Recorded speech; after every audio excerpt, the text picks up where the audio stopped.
place to join us on a Thursday when we bring you some of the hot topics in the Kingdom of Eswatini, looking at sporting courts that are taking place from the past weekend, ushering you into the upcoming weekend. Hello and welcome. Your Thursday show, the first Thursday show for the month of May, where we look at where now things are heading in different sporting courts. We touch on one of the biggest festival when it comes to aerobics. Remember, we talked about how different countries were invited at the Mavuso Sports Center last week Friday to be part of the Aerobathon Festival, where CAF, which is the fitness coalition that is in charge, was organizing the event. We'll talk about how the things unfolded and the attendance, as we can see the pictures that came from Mavuso Sports Center. And it was, by the way, during an evening session, so we touch on the impact for the first time having an event of this magnitude in an evening. Now, we'll also later on touch on Teqball, knowing that they have got what you call club round monthly. So this past Monday also they had round 4 there at Coronation Park in Babane. I'll be in touch with in-house analyst Linda Dlamini. He took a visit to the Coronation Park just to look at how things unfolded on the day and also to know where we're heading with this sporting court. Otherwise, clinics talk about tennis, talk about cricket at the University of Eswatini over the weekend. Cricket as one of the sports in Ashogutsi, they are on the rise in the country.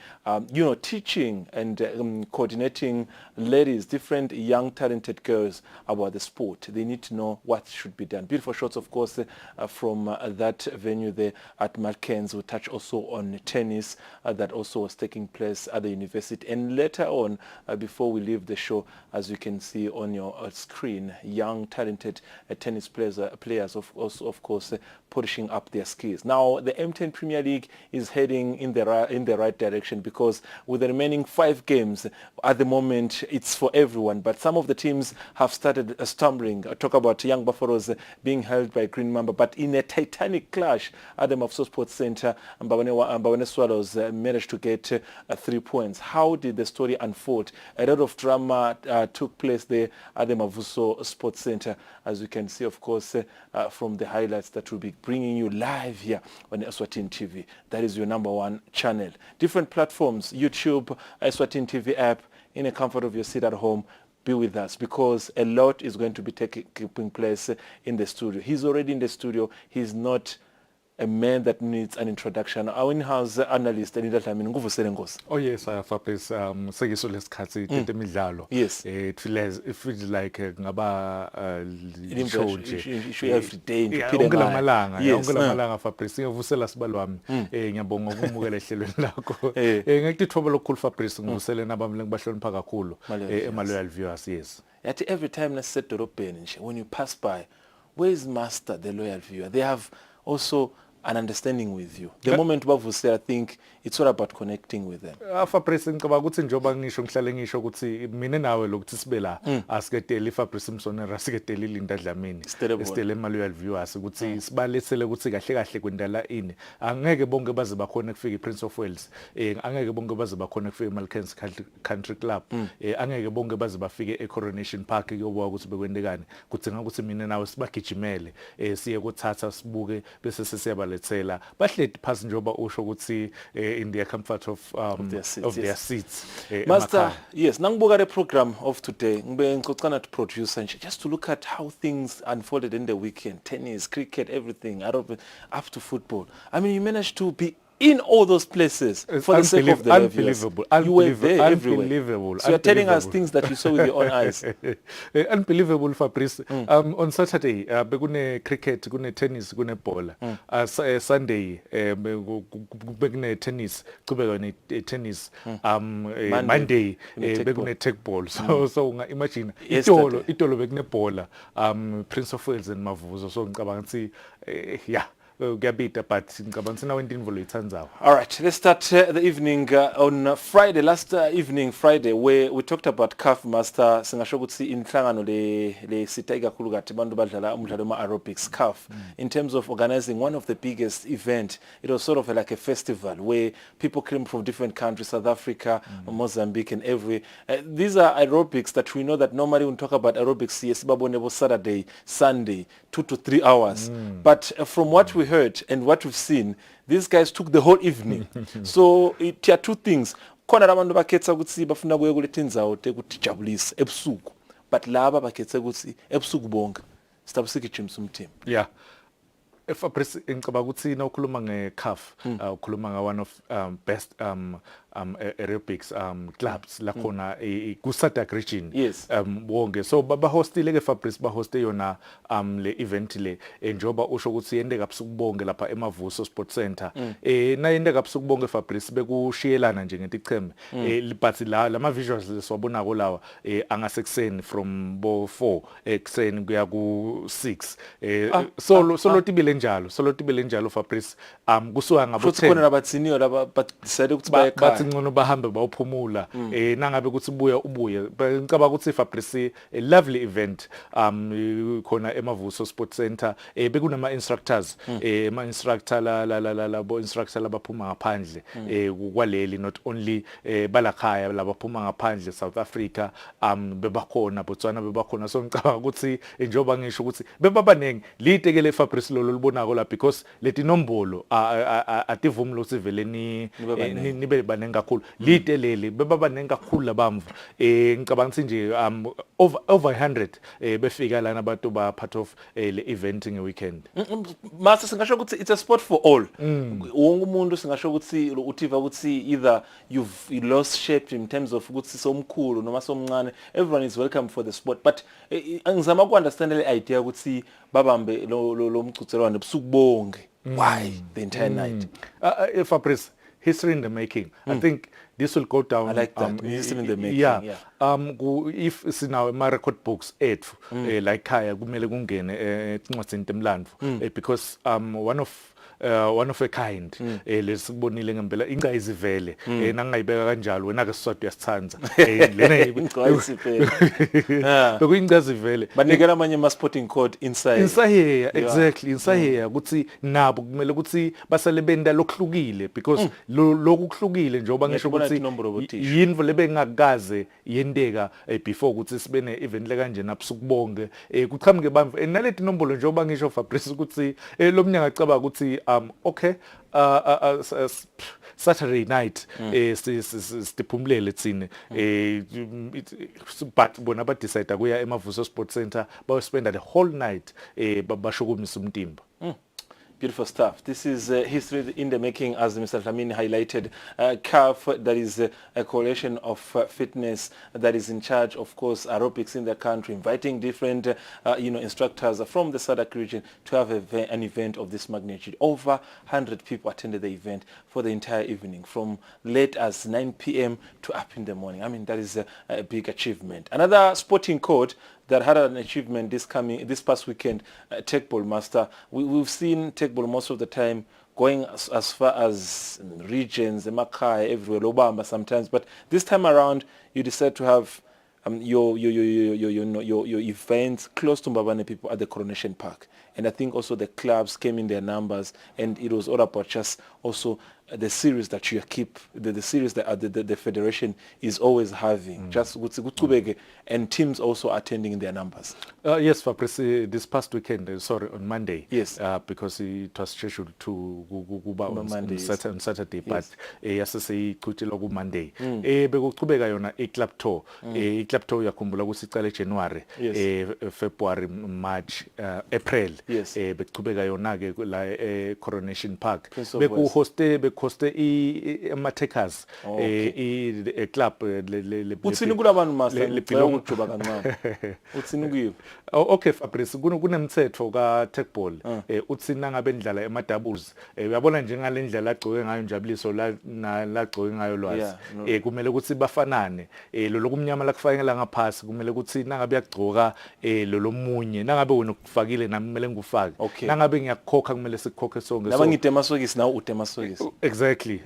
So ngicabanga ukuthi ngileti info leto ngilomthetho wakaFitech le madam nakoza le yes le ngamela nomhlangano umdlalo kaTeqball bekuchubeka yona ke Fabrice bekudlala ema mixed doubles lapho khona sibone ema teams different teams including bo Malkens Vondos including bo Black Monopoly Yes. ama-takers lebe kuyi-host team njengoba sisho ukuthi besembabane badlala ama-mixed doubles kudlala ke nema-doubles cabanga ukuthi kulama-doubles Fabrice kulama-doubles sibone something lehlukile because kuma-doubles ama-takers Njabuliso naTharibo baluzile igame yabo kuma-semi-finals so ngicabanga ukuthi sibone info lenhle kakhulu and I was happy ke Fabrice, I must say this, I was really happy ukuthi sivakashelwe ngu-technical director waka Football Association Biza Mkhonto. he was there the whole day from 10 kuyoshaya 5:30 he was there. Uthi nakabukela ama games. What is he picking?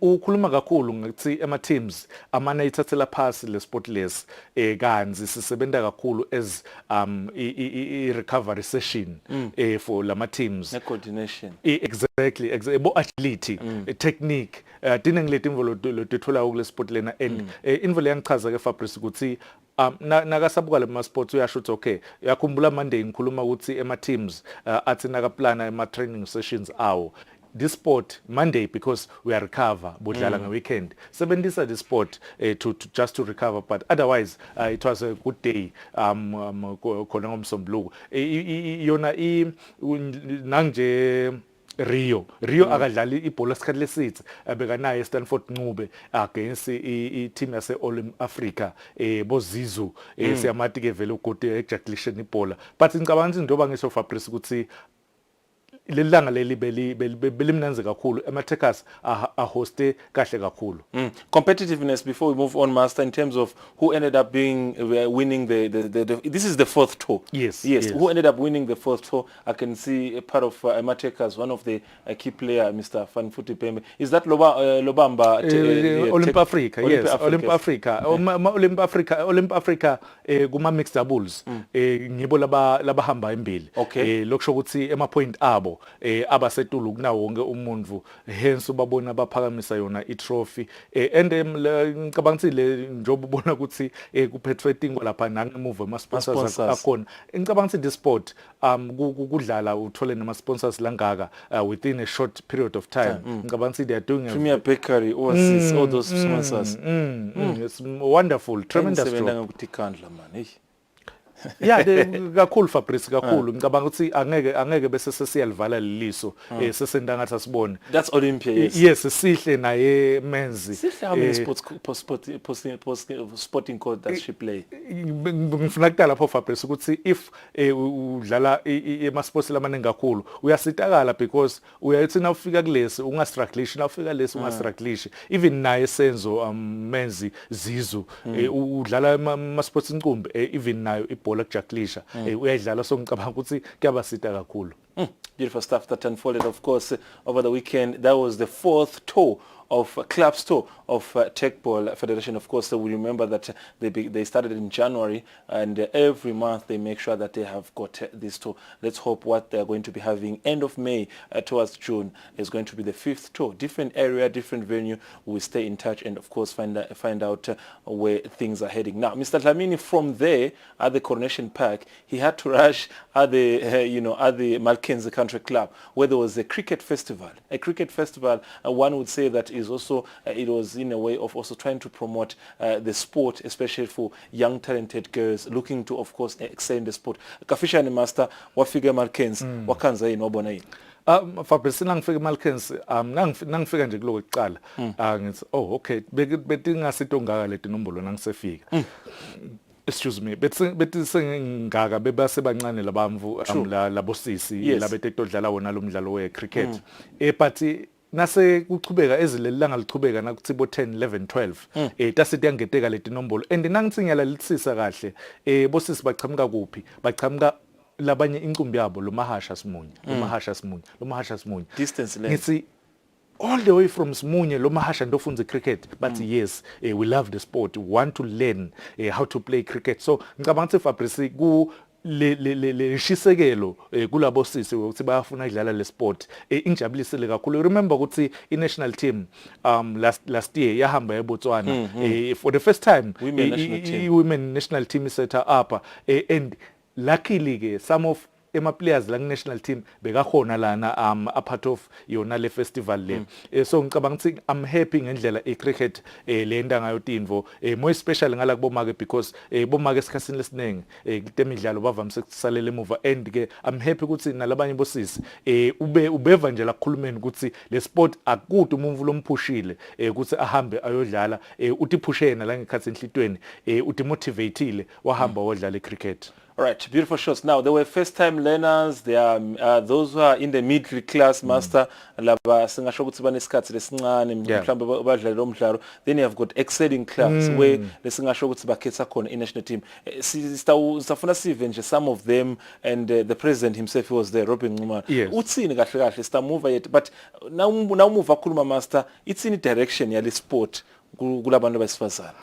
Fabrice kakhulu i national team ukuthi more is sorry not only national team yes the league yabomag yes ukuthi every time before i league yabomag kudzinga ukuthi kube nale festival ukuto ufaka la ngqondweni tala bawusisi ukuthi sesiyabuyela sodlala cricket bayakwenda ke nyalo seyita usuka ke le league yabomag bese sekuthelela ke umthelela lomuhle ku national team but kakhulu Fabrice Tinvo labe bafundiswa dona because ema basics aka cricket khuluma nge how to bat how to bowl how to field uyabona so ngitotonge letinvo leto ledzinga ukuthi bafundiswe and luckily ke babafunza sinje lana ukufunda catching yes ukuthi nangabe nifieldile bayishaya babethile ibhola eqhamuka etulu usebenzisa iphi technique nangabe ingaphambili kwakho but nangabe itala tulu esifubeni usebenzisa iphi technique ngicaba ukuthi ngitotonge letinvo leto labafunza and bobona ukuthi bayakhona ba responda kahle labo sisi kule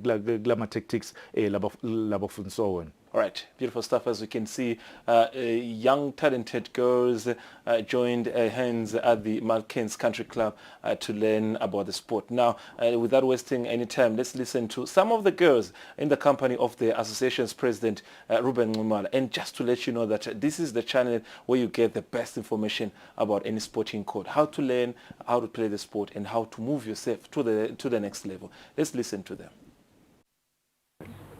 Shokuthi lapha ngekusitwa ngeyoga usinangizana usisitenge ukuthi asesinangizana sizame ukubuyisa lo mdlalo since bekunale sifo besikhungethe umhlaba wonke so bathe asinangizana sizame ukubuyisa imidlalo so ke basisitile kakhulu financially and otherwise so lapha nje ifestival emantombazana kusho ukuthi kubhicene wonke umuntu lo intombatana lofisa kudlala cricket whether uyakwati noma ukwati lapha silethe bocoach bethu baka cricket Eswatini batofundzisa lo ufuna kufunza na bakhona ke nalabe bavele bayadle cricket njengoba nje nangibukisisa kukhona nalaba bebaye ku national team eBotswana so basita labanye but nje sibonga kakhulu ukuthi i-turnout yinhle. Ngikhanza kumcoka ngokuba nangabe nje esikolweni ngihlulekile i-cricket ingangisita ukuthi ngiqhubeke nayo ngisale vele kuba i-career yami. Okay, ngicabanga utongisita for i-physical fitness phinze nalokuthi ngadi lokudlala i-cricket ngoba ngiyakuthanda bengisolo ngifisile lokwadi kuyidlala bangisitile lokuthi bangicele ukuthi ngiyidlala ngiyajabula nokuthi ngiyoyifunza. I think umcoka kakhulu bhuti wami because we sizama ku develop i-cricket ku-country especially since a lot of people are not vast with knowledge yokuthi i-cricket ikhona nala kangwane so lokhu sinale festival yabo sizama kona lokuthi sifake lelwadi bahambe nabo bafundise labanye so that you can get more people abatofundisa ngale cricket. Cricket is a very fun sport and I do believe ukuthi baningi labangaba interested ukuthi bayidlale i-cricket. Thus le festival yanamhla sizama kufundisana after siqede kufundisana then sizabe sesilala sibane game situation to see how far we've come kuleli langa nje lanamuhla. Beautiful stuff from those young ladies who were in their numbers at the Malkens Country Club over the weekend. And the president himself, Robin Ngumar, saying the target, of course, also to say what Master said, is that to see one of the best women league in the country, which will also contribute to the development of the national team of the cricket. That's what we want. We want to see development. Now, moving on, talking about development, they are not the only association that is working on their development, because the University of Eswatini over the weekend, tennis as one of the sport that has seen an importance of development and improving the young talented tennis players, they also had a small clinic. Master, from Malkens, you head down to University of Eswatini. That's the passion you had for sport. Yeah. Kwendegan, what can I say? More especially development, Fabrice, not only sport. Yes. Kakhulu development. Ekwaluseni University of Eswatini bekudlala yona cricket junior tournament. Le junior tournament lena beyihlukaniswa kabili Fabrice. Yes, beyihlukaniswa kabili Fabrice. Bekunema under 14, kunema under 18. Le tournament lena ke Fabrice amasay ukuthi bekuye association kodwa beyihedwa nguye development coach Jerry Fierce lo very passionate about development yayo tennis bebayinike yena yonke le tournament nguye bekabuke konke and ke siyabonga ke Fabrice ukuthi kunebamvu labalelelako nasikhuluma la sekuthi nje ngeke ngimkhothe exactly khona lo wakhuluma wathi maye siyabonga Eswatini TV Sports because letinye timvu netkhuluma bese ama sponsors ayalalela be sponsored ke le tournament le sponsor risho ngibo baka Fuchs la basebenta kakhulu ngema lubricants. Okay. Yes, ngibo ke ba sponsor le tournament le. I'm happy Fabrice if kutaba ne tournament nje letaba specific for ema juniors ngiko lokho lesikubonile over the weekend tennis association lekubambile ngicaba ukuthi nawubuka yes basafunza vele basesibancane but at this stage Fabrice usuke ufaka some of ema basics kakhulu usuke ukufaka usuke ufaka lo lwati nalokuthanza lendvo lokuthi lo mumvu ahlala exactly ahlale acabanga le sport. So I'm happy ngendlela tennis association leqhuba ngayo tinvo at the moment. All right, they have a new president by the name of Derek Jelle, talking from the brother Maxwell Jelle. Master, before maybe we listen to also the reaction from the sponsors and the kids on the day. They have a technical center. It's one of the sports masters on countless occasion. A lot of sporting codes from this Nanzan and from this sporting association.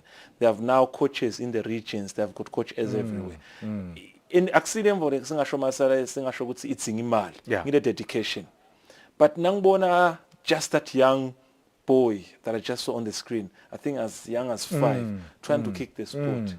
Isn't it the future we want for the sport? This is the future.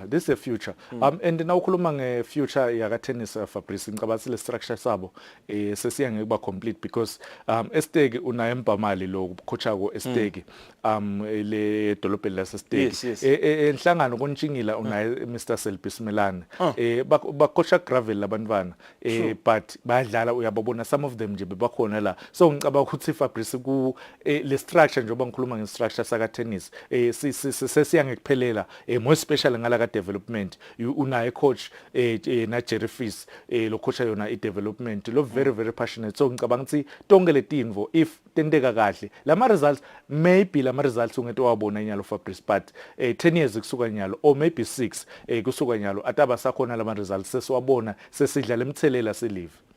Sibonge nathi Thombe Thako Master ngoba siyasi Thombe Thako sikhombisa ukuthi vele labadlali bancane kanganani because we are able to tell the dedication, the passion and how the association is working hard. Now, on the day, of course, there were reactions, a few representatives from the association, from the sponsors, and the kids as well, and the youngsters had something to say.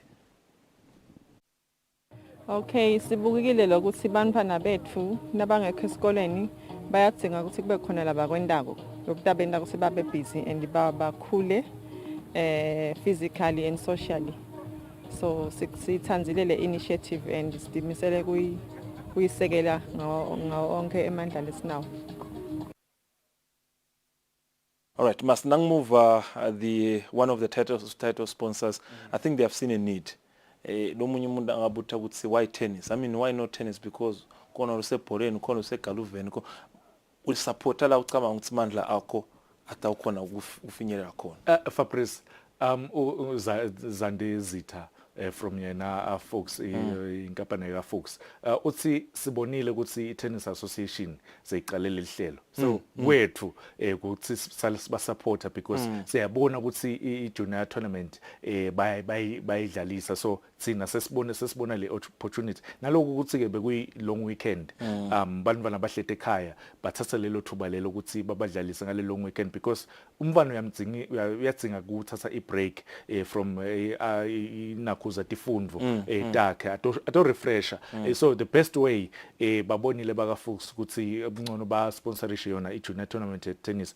I'm happy because nakhona nawubuka le team over 35,000 emalangeni laba sponsorishile ngaye kule team tekudlala kule team tonke le team leto so ngicaba ukuthi if more companies angeta atongena ngala kuma sports imagine all the sporting courts abe nema development tournaments la sponsored Fabrice ukuthi live le Eswatini lingahamba kanganani Temidlalo. There you have it. That's what we're talking about now. We're talking about some of the sporting codes, of course, that made headline over the weekend. Now, if you're a football lover, tighten your seatbelt because what we're about to give you here, what we're about to talk about here is going to open up your mind and give you direction to say, would this team take the league? Will this team be relegated? Midweek results. Let's look at the results that took place this midweek. Utangchana surprises are in your personal capacity. You visited some of the sporting grounds. Young Buffaloes, Green Mamba. We talked that extensively. Marandi Chiefs, Tambuti. Quickly, that one. Were you expecting a draw between the two teams, Master? Oh yes. Nobuka indlela lidlala ngayi Tambuti na Marandi Chiefs. Yes, they are fighting for relegation and vele. Let draw ngicaba ukuthi bobabili because bobabili bafake efforts la double their efforts so lo 2-2 draw ngicabanga ukuthi it's a fair result to both teams bese kuba Dinyosi Rangers nabo they are fighting a relegation vele kude lo ngasho ukuthi ungcono kunalomunye at the moment so nabo le draw it's fair kubo Thabankulu Kellis vovovo yes Thabankulu Kellis maybe lo mnyanga ngasho ukuthi they are having a good season so far yes but remember ukuthi ivovovo ibuya koshaya imili ngoSpurs 4-2 so ngicabanga ukuthi nakhona lapho ngicabanga vele ukuthi i draw maybe beyingavuma both teams for Thabankulu Kellis ngiyathi ukuthi lama standards bawasetha abasetulu kakhulu vovovo ngiyathi ukuthi their coach Caleb Ngwenya standards akhe asetulu kakhulu ke khona because is a proven winner winning in the league yes nangale Thabankulu Kellis naye coach Nuro win a multiple of about 3 wama leagues yes lawo winile so ngicabanga ukuthi bekuyibhekli yema elites. All right, sometimes at this stage of the season, Master, you win either ugly or beautiful but 3 points kumqoka Relo participates quickly 1-0 but lokumqoka 3 points. It was very tough for i-Royal Party kuya ku-Sipets because beyibuya kuwina i-Sipets nga-5 amagoli enhlangano so ngicabanga ukuthi kuthola le results njengoba usho ukuthi ngihlale ngisho ke mina ukuthi kulesigaba lesi noma bangaze bathi udlala ugly kanganani but now utawathola lama point I'm not that kind of a coach lothanza kudlala ugly but towards the end of the season any win any ugly win is a win so for Royal Party kuthola end their star player Junior Makagula scored the only goal loqhubeka konekudlala kahle kakhulu kule season so ngicabanga ukuthi major result major boost for yona Royal Party. All right, now it is one of the biggest game in the land. When we talk about best games in the land, it is one of the biggest game in the Kingdom of Eswatini. Played at the Mafso Sports Center, midweek fixture, day 25. What is at stake? Babane Swallows are in the chase for the title. For Wanderers, it's all about glorifying themselves. We want to maintain the strength. The likes of Palma have played for Swallows. There is something I want to prove. You talk about a lot of things here at stake. Swallows, they know that you grow with the tournament. They are aging like a beautiful wine. Wanda is back in the starting lineup. A lot was happening. Master was at Prince of Wales for Green Mamba and Buffaloes. The moment the game finished, he had to take a flight to Mavuso, and he was already watching this game. Master, you were here, and you didn't miss any chance. What a game it was. What a game, Fabrice. In fact,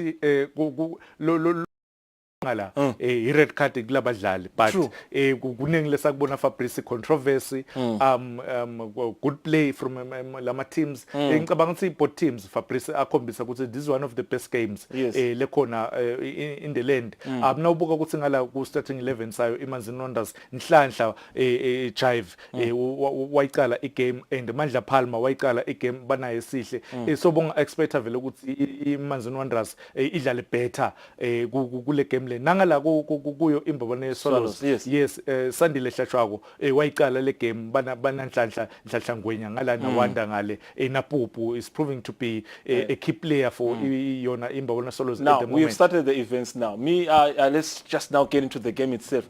This moment maybe it might be looking like it's a light event. Was then that maybe probably a yellow card?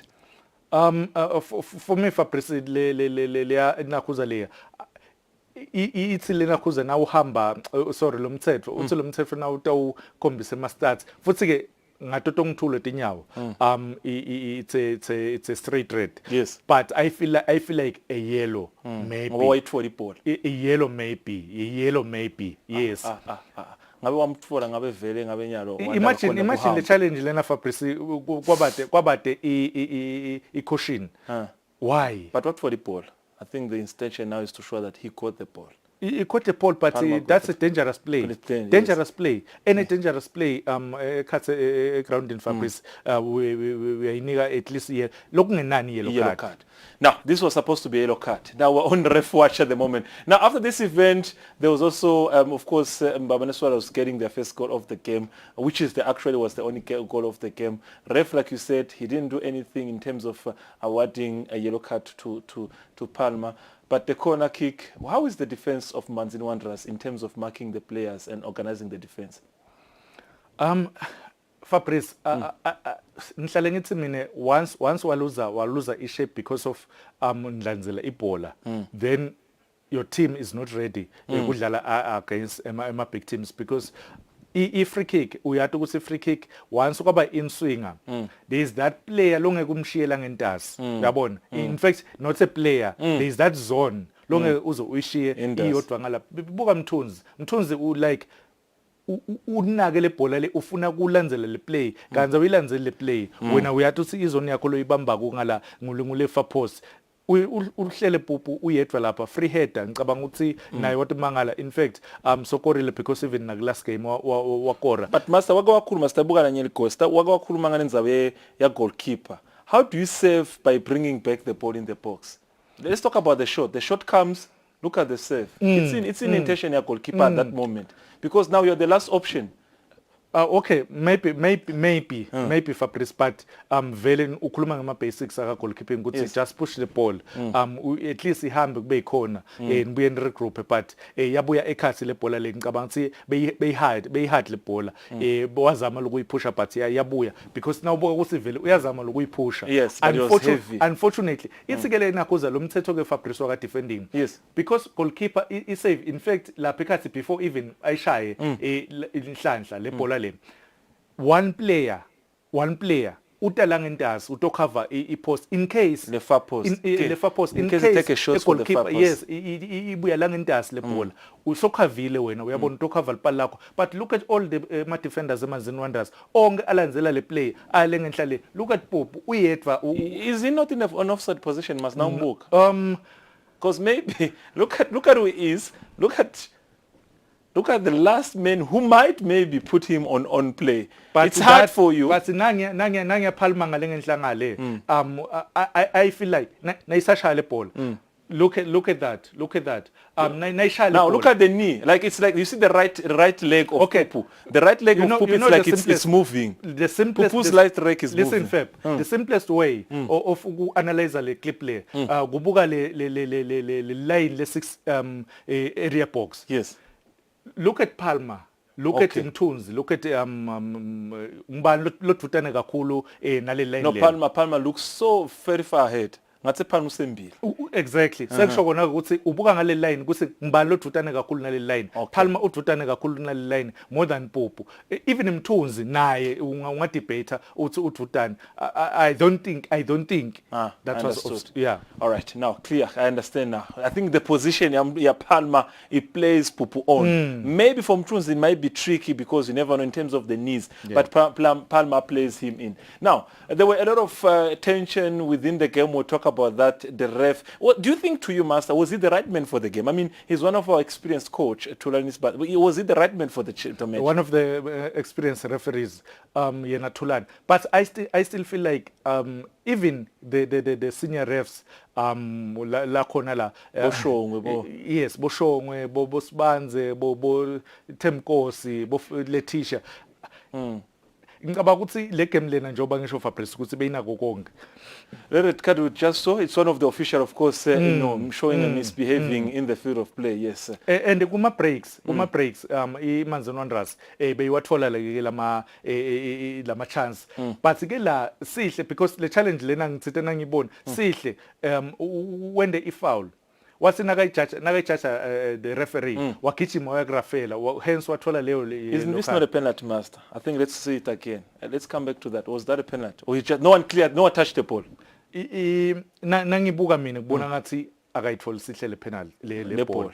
Yes, but Fabrice ngicabanga ukuthi kuletinye izinto lamanye ama games I understand Borafela kulesinye isikhathi because the magnitude yale game nale pressure there kude la ithola lathi ngiyayithola khona le bhola uyabona uthola nhlanhla uyabona so engqondweni ya the referee because yena uyibona ngemehlo sine siyibona la ku TV true siyibona ku slow motion uthi sihle uyitfolile ibhola yena nje wacaba ukuthi uyithinzile kancane kuwe, Master, it's a penalty. Yeah, for me it's a penalty. Wow. That's the second error I've seen on ref watch here with Master. Now, this is, what a chance, what a chance. I think there was a deflection. Yeah, but deflection. Wanda, he was on fire on the day, of course, making runs and everything. Sunday doing what Sunday does. Beautiful save. Beautiful save. Is it the way he came out or is the timing of coming out? The timing, Fabrice. The timing yabo goalkeeper because once a player wathi nakavusa emehlo wakhanza solana goalkeeper uyasangana but controversy kube ne foul Fabrice lendekile la and nawubuka ukuthi uthithe nayendeka le foul most of ema players eManzini Wanderers beva ngathi vele solo zidlaliseka kabi bagijima baya ku Kingu uyi defender yayo iMbobo yes Kingu Pemba le game lena Fabrice njoba ngisho ukuthi it was full of controversy tension bekusethulu kakhulu imagine ukuthi bekusese first half le now the first half they don't want the referees to also to go you know how to get Fabrice it's nakuthiwa nje half time fans eManzini Wanderers besavele emela ngasethaneleni afuna Rafela uyabona because this is the incident that's a card, Master. Pemba was supposed to get a card. For me that's a red card, not even because that's and a dangerous it's in front of him. Career ending tackle. That's a straight red. If we that's a straight red. I like the slow motion because even the player when that's a straight red. If you blink back the player akahambe kodlala ibhola ngiko lo frustrate kakhulu badlali Wanderers beManzini Wanderers uyabona uyabuta ukuthi why because ufuna ukumcedzela icareer yami ibhola. That's a straight red. So against Palma against Wanderers was the yellow. This was supposed to be a red, and we saw a possible penalty. Those are some of the mistakes. Now, look at the reaction. What's in Palma with my former colleagues? No, Palma bekazama ukukhalima le situation. Ehlise nje maphapho. But officials, they were not happy ngendlela Rafaela la handlishe ngayo ibhola. Hence ubona fans lapha asonzele kakhulu.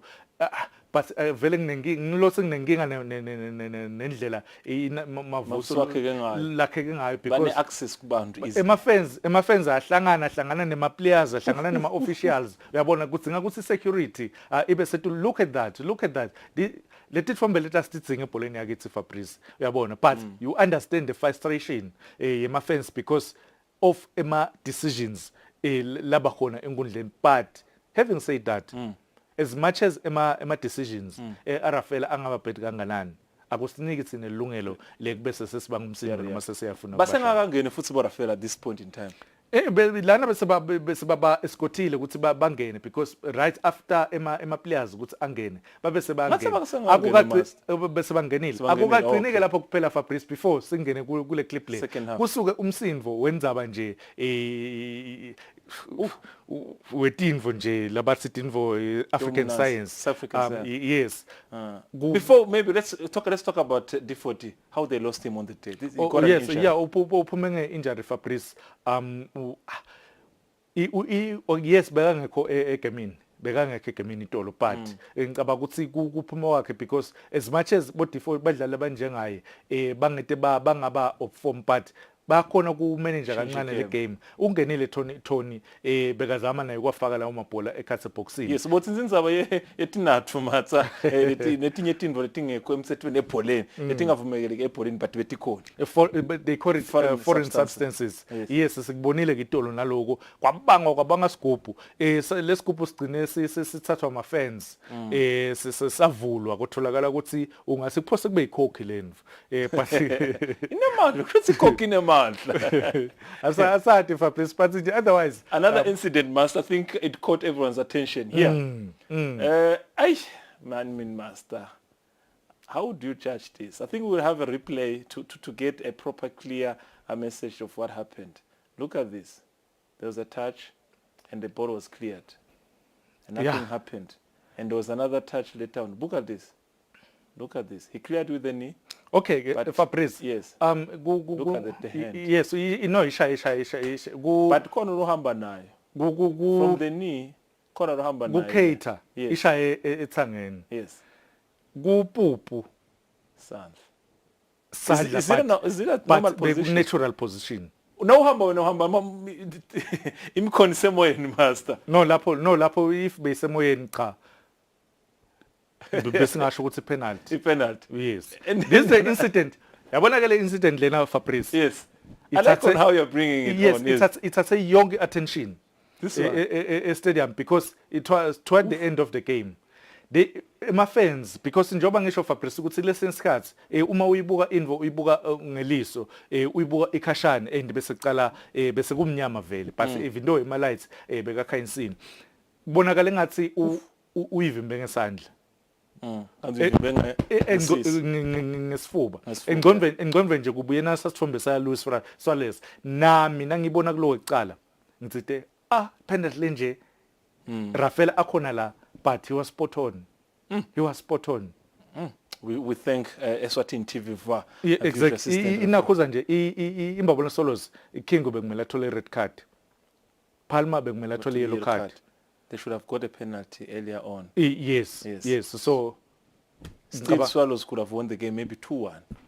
But akube fair le tinto Fabrice. Atse ma fans athi asikhali because when they gesibonile kube fair. All right. Now, this is Mr. Dlamini at the Mavuso Sports Center yesterday. But before he was at the Mavuso Sports Center, he was here in the capital city at the park by the Prince of Wales, where he was watching the derby of the armed forces between Young Buffaloes and Green Mamba. So before the game at Mavuso, he was at Prince of Wales watching the game. Master, you watched the armed forces derby, a draw. 1-1. Master, remember iteguleke ngathi mission. Gibo, it was not about ukuthi silwa kuwinile, but silwa ukuthi ngeke shy. Yeah, I was surprised ukuthi team lebe more physical. Bekuyi Green Mamba itolo. Ema fouls lawa thole. In fact this was le game lebe physical kakhulu lengibonile this season. But nguvukhala ngare venue nasikona khona Prince of Wales. Ukhale ngare venue yale game. Yes, invele ngikhalisa kakhulu ke Fabrice ngiyabonga kunkomboda. Invele ngikhalisa kakhulu. Lama stakeholders noma labamvu laba own ema stadiums. Abayibambise ibhola yakithi. You can't allow social ukuthi kudlalwe social team ekseni kutodlala igame ya Premier League A class game uthi wena ayitodlala kulo tshani lobo lebe sekudlalwa stokfela ekseni and baphinze banganiselwa uyabona so ngiko lo mkhalisako ukuthi the brand of football lele sigazile kulama teams ethu angeke size siyibone if kusadlalwa ku pitch le kanje otherwise le game ngicabanga ukuthi second half isinikile nakube sikufuna, but first half it was Musa more on the physical. day he looked very dangerous, and kwakhe of course ngimuve coach akhala ngane footing yakhe Yeah. kwakhe man, you're not getting your footing. Itolo nje bekungasiyo lokwakhe lesimatiko bekanga attack kakhulu and nemaphutha bekawenda kakhulu. Ngicabanga sinayo young Buffaloes la itendele pass because defending yayo you don't give spaces. Utsi Balere himself says he cleared the ball. Makonez, he says he cleared the ball. Do you think he cleared the ball? Master, that's the ball moving. Yeah. Should he clear shield? No. It's nakayishaya because Fabrice, na if uyalithola le bola angeke izispine, but now ibuka ngale ndlela lespine ngayo le bola. Cha vele umtholile. Right. This red card was given to this man for throwing a foreign substance in the field of play. In the field of play, yes. So for the red card, would say just throwing a foreign substance in the field of play. I think some of the highlights. This is at the towards the end of the game. But young Buffaloes bebati would say very kungat for the 3 points kutabali mat. Maybe just to look at the game itself, Master. How do you think Xavi changed the game when he came in? Abokhoshi bawendile ma changes Fabrice ngale Javi ungenile wangena ocishe le wing because bekadlala ewingeni ubese so stretcha vele young Buffaloes itolo more especially kule wing ya Lindo ngale Lindo Mkonda wangena wayishintsha igembe kawafaka ema cross ekhase boxing but nangala ku young Buffaloes ungenile Lizo wangena Phiwo nabo bobona lo sibaza makushintsha le game uyitholile Phiwo i-penalty but nakhona kukhona incident le endelikile towards the end of the game lapho khona adlalise goalkeeper we Green Mamba khona njengoba ngisho ukuthi le game beyiphysical kakhulu but we understand ke Fabrice ukuthi lama frustration bekuyiderby forces derby again. Okay, I came back to the goal. You saw the goal la Musa, Master. Don't you think maybe Kwake should have headed the ball because we shine in the tight spot.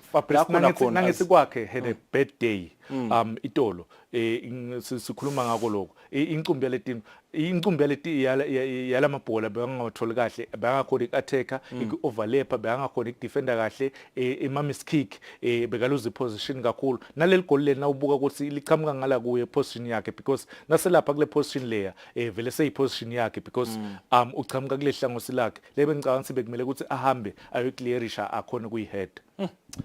Wow, it was a beautiful day indeed of midweek activities, midweek MTN Premier League game. Now, another team we want to talk about, it is Moneni Pirates. They are fighting, they are potentially fighting to not be relegated. Now, they last won a Premier League game on the 30th of March in this year. So they had gone 6 games without getting 3 points. Against Sundowns, it was a fun-filled day, Master. They needed to get 3 points. Begakone Gcina Dlamini bamxosha nyalo sekubambela omunye lebathi nguThembela Dlamini slowly liyetha litsemba, but on the day 3 points was very key. Master, when you look at Moneni Pirates, I mean sikhulumile I think previous season ukuthi there is an issue ukuthi the moment they raise good players like Bo Oda Sababon bayabathatha.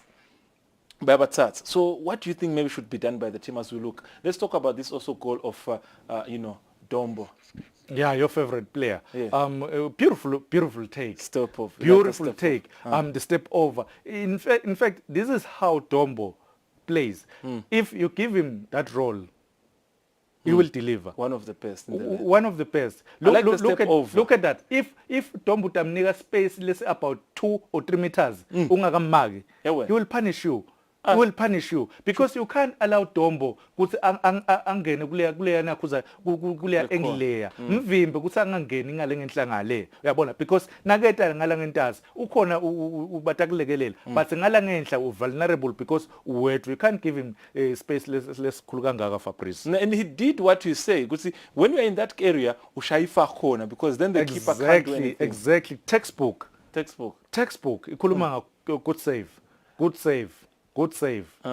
He was on fire yesterday. Just that nje I didn't want to kabahambeli kahle. Otherwise he was on fire. I think since kwafika coach Ikabot, he seems different now in terms of his finishing. But let's look at Pirates goals on the day. Some of the mistakes were made, Master. You give us your clarity, your clearance and what you think. The first one will be a cross, the second one also be header. But Master, we're talking about Pirates struggling in terms of maybe losing some of the key players. Come next season, we will hear ukuthi guhambela abanye badlali. Take us through this, Master. Nawubuka. Fabrice ngicabanga ukuthi inayo i-Morning Pirate le deflection ibe inkulu kakhulu for lwethu ukuthi angakhona ku reactor because any slight deflection for a goalkeeper just like I header Fabrice ngicabanga ukuthi angeke uze umblame kakhulu angeke uze umblame but Allen, that was a good shot that was a good shot. Oof. Unlucky on the day. That's unlucky. But again, Fabrice, if so later we Denver Sundowns because Denver Sundowns is correct color kule game le. Why Fabrice allow Morning Pirates ukuthi ite kuwe? Uyabona? Uyivumelelana ukuthi ute kuwe. Pressure yenda high pressing because Morning Pirates most of the time icala lebhola kuyidlala lengemuva bayendekela uma passes if vele utabavumela wona ukuthi betelanga kuwe but akupunisha because once they start passing the ball bakupunish. This is another beautiful goal emaheda la kanje wabona kubadlali wabona kuma special players what's in much Master? Beautiful goal. We look at it again, the positioning, the timing, the cross. It's very, very difficult. The moment the cross comes, Master, why is he alone? But Fabrice, if we are inside the box and now Magi, why are you inside the box? As a defender, why are you inside the box? Clear the ball. That's it. Master, we've got less than 30 seconds. It was a beautiful weekend. The only team to lose, not to get 3 points on the day, of course, as we can see some of the highlights this game between Sundowns. What a finish. What a save. What a save. That left hand. The reflexes. Amen. Oof, what a game it was. And it was a derby. This is a derby. Yeah. Manzini derby. Yeah. Yes. One of the best. In fact, Morning Pirates idlale two derbies in a space of a week. Because last week badlala noMorning badraw. Babuya bawina against Morning Pirates. It was a good week for them. All right, against time, of course, I wanted to ask Dlamini what he thinks about the league and everything, but time is against us. But you can always catch him on Monday during Eswatini. We'll give you the extensive discussion of this local football that has entered day 25. Only 5 games are left that we will know the champion and we will know who is relegated. It was a beautiful night being with you. Another weekend is coming for you. Everywhere. Fabrice, kubonga mina ngibonga kakhulu emalwel viewers. Vele noma kanjalo Fabrice ukuthi sigijime kutotonke letindzawo siyobakolekela nakulaba bafuna ukubukela. All right, let's all come in our numbers and assist and attend different sporting codes. It can be cycling, tennis, everywhere. Let's support these kids by also going later on at different stadiums to watch our lovely teams. Day 26 this coming weekend, it's happening. Who is going to lose point? Until we meet again, this is Temidlalo. Sidlala kamnanzi.